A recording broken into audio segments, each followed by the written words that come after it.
இன்னைக்கு month and எக்ஸ்பீரியெலாம் எப்படி இருக்குன்னு சொல்கிறீங்களா?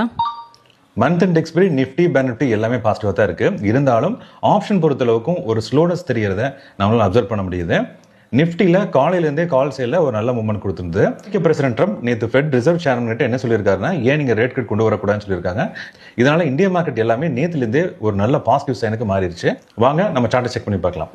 இன்னைக்கு காலையில் Nifty 23,150 call and put option load பண்ணியிருப்போம். நீங்கள் காலையில் செக் பண்ணிங்கன்னா ஃபஸ்ட்டு கேண்டிலேருந்து எந்த லைன் மேலே இருக்குது? நம்ம க்ரீன் லைன் மேலே இருக்குது. இப்போ க்ரீன் லைன் மேலே இருக்குன்னா நம்ம கால் ஆப்ஷன் பை பண்ணணும். நீங்கள் விவிஆப் செக் பண்ணிங்கன்னா ஃபஸ்ட்டு ரெட் அண்ட் க்ரீன் இருக்குது. அப்போ என்ன பண்ணணும்? ரெண்டு லைனையும் எப்போ கட் பண்ணி க்ளோஸ் பண்ணுதோ அப்போ தான் பை எடுக்க போகிறோம். அப்போ நம்ம எடுத்த என்ட்ரி 133 என்ட்ரி பண்ணியிருக்கணும்.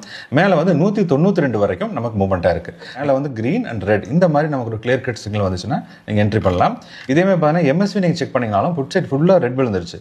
ரெட் விழுந்தா என்ன அர்த்தம்? அங்கே பூரா சேல் பண்ணிட்டு இருக்காங்க அப்படிங்கிறது நமக்கு தெளிவாகவே தெரியுது. நீங்கள் செக் பண்ணீங்கன்னா 49,200 call and put option load பண்ணியிருப்போம். சின்ன ஸ்னைப்பர் என்ட்ரி மட்டும் வந்திருக்கு. 139 மேலே வந்து 200 வரைக்கும் மூவ்மெண்ட்டாக இருக்குது. இது இப்போ இருக்கிற சுச்சுவேஷன் தான். ஆஃப்டர்நூனில் ட்ரெண்ட் சேஞ்ச் ஆக வாய்ப்பு இருக்குது.